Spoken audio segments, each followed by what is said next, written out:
boissons, je vous expliquerai plus tard. Pour la dégustation des 4 vins, vous aurez 12 minutes. Oui.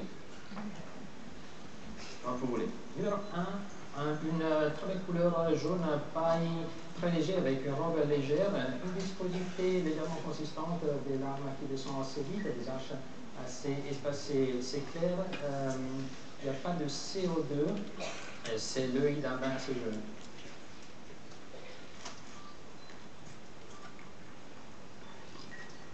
Donc nous avons un premier nez de bonne intensité, net, propre, de classe, une belle maturité de fruits. Nous avons des notes un peu de litchis, fruits assez exotiques, de fruits de la passion, de pamplemousse. Également, il y a un petit côté épicé. C'est le nez d'un vin assez jeune et très plaisant.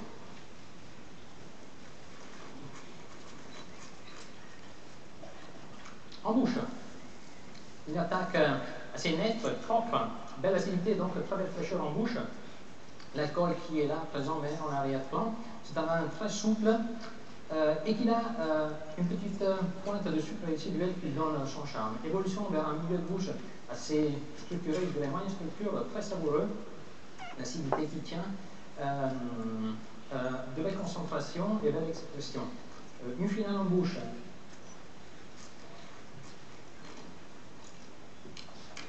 De belle intensité, une belle persistance également, qualité fine.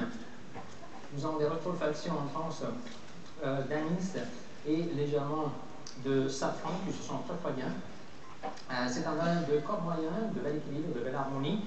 Un vin, disons, d'une interprétation œnologique plutôt moderne, avec un rendement à la vigne à maîtriser, vinification en acier, un climat, je dirais plutôt frais pour l'acidité, mais qui a gardé le sucre résiduel. Je sers ce vin à une température de 8 degrés.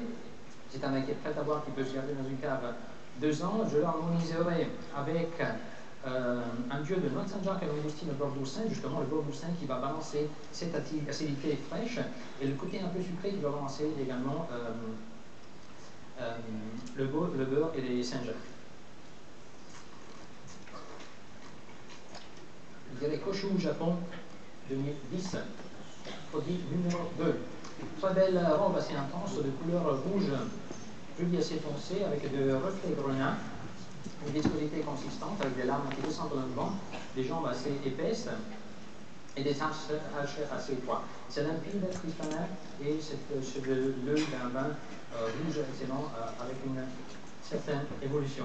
Au nez, les arômes sont intenses, de qualité fine, nette, propre. Nous avons des notes au premier nez de poivre, de réglisse, de cannelle, donc très épicé, légèrement une petite touche végétale qui nous rappelle l'écorce de bois, une touche légèrement fumée très plaisante et de réglisse également. Un nez très complexe d'un vin dans son évolution.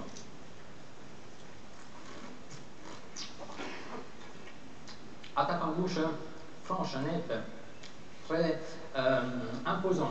L'alcool est bien présent et il chauffe le palais. L'acidité est bien présente également, un peu en arrière-plan. C'est un vin qui est très souple et qui est sec. Évolution vers un milieu de bouche, évolution croissante vers un milieu de bouche charnu, structuré et chaud, en alcool bien extrait, où nous trouvons une belle matière extractive. Nous avons des tanins qui sont bien intégrés, mais avec une petite pointe légèrement d'astringence, mais tout à fait plaisante. Finale assez longue, assez intense, rétrofaction de réglisse, d'anis, de cannelle, avec des notes de cerise également. Très joli vin d'un climat chaud absolument, viticulture très bien maîtrisée, œnologie traditionnelle, élevage sûrement en bois, un verre que je sers à une température de 16 degrés. C'est pour l'identification.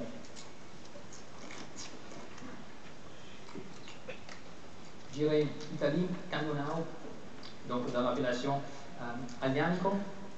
Je vais la marier avec un plat plutôt charnu, donc un bœuf braisé où la sauce longuement cuite va justement accorder la structure et les parfums plutôt évolués de ce vin.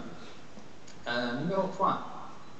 Donc une très belle couleur, rouge grenin léger avec une très belle évolution. Nous avons des notes légèrement jaunâtres vers le bord, viscosité assez consistante, des larmes assez grosses, des arches étroites. Donc un vin limpide, cristallin. C'est l'œil d'un vin évolué. Au premier nez, nous avons des notes légèrement de réglisse, de menthe. C'est assez balsamique comme vin. Les arômes ne sont pas très intenses, très délicats comme vin. Il faut aller le chercher à l'évolution. Nous avons des notes légèrement d'anis, de cerise, de boîte à cigares, de feuillage, donc très complexe, très plaisant. En conclusion, c'est le nez d'un vin plutôt évolué. Une bouche, une attaque en bouche plutôt structurée, riche, plaisante, chaude en alcool. Nous avons une belle acidité qui est là, est présente. Une belle structure, c'est un vin sec avec une belle souplesse. Évolution vers un milieu de bouche de structure moyenne mais très fine. Donc en quantité moyenne mais très grande classe, très fine. Extraction, sapidité, donc saveur. Belle persistance, les tanins sont là, sont présents, sont riches.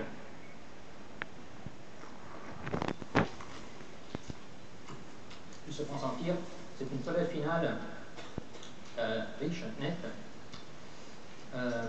Avec en rétrofaction des arômes de violette, de prune fraîche.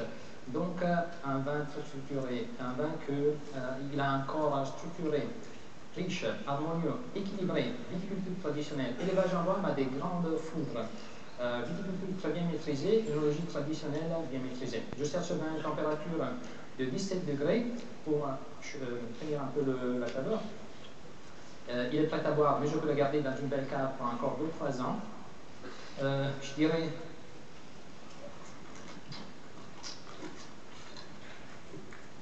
Nebbiolo, Italie, 2004. Je vais l'accorder avec des plats riches, structurés, savoureux. Dans ce cas-là, ça va être un brasato al barolo, je pense qu'il va faire l'affaire. Numéro 4.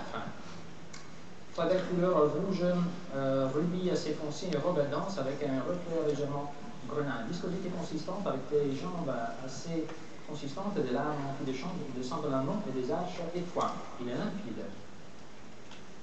Premier nez, nous avons un nez qui est légèrement dominé, en belle intensité, mais légèrement dominé par une sensation légèrement poussiéreuse.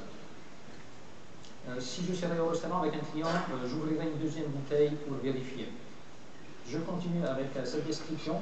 Donc après le côté poussiéreux, nous avons également un côté plutôt évolué de prune, cannelle, clou de girofle, boîte à cigares, iode. Très complexe le nez. Au deuxième nez, il s'ouvre encore plus avec des notes de lait plus claires.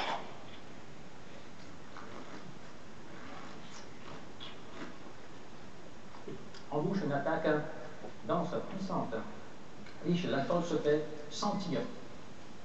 C'est un vin assez chaud. L'acidité est là, bien présente. C'est un vin qui est totalement sec et pas beaucoup de souplesse.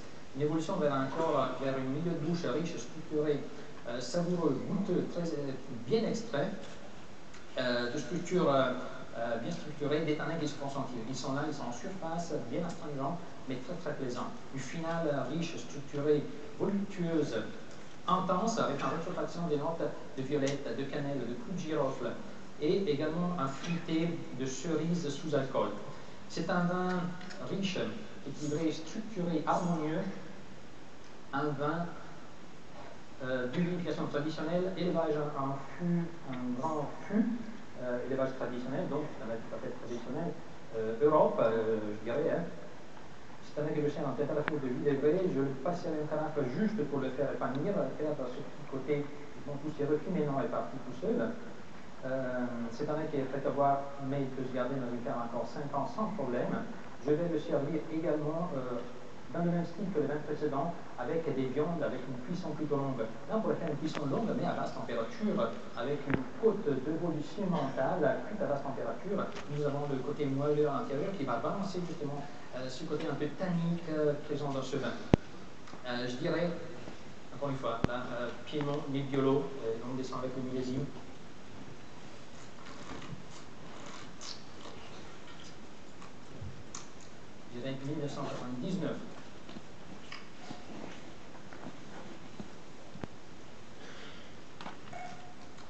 le droit de se tomber comme le reste.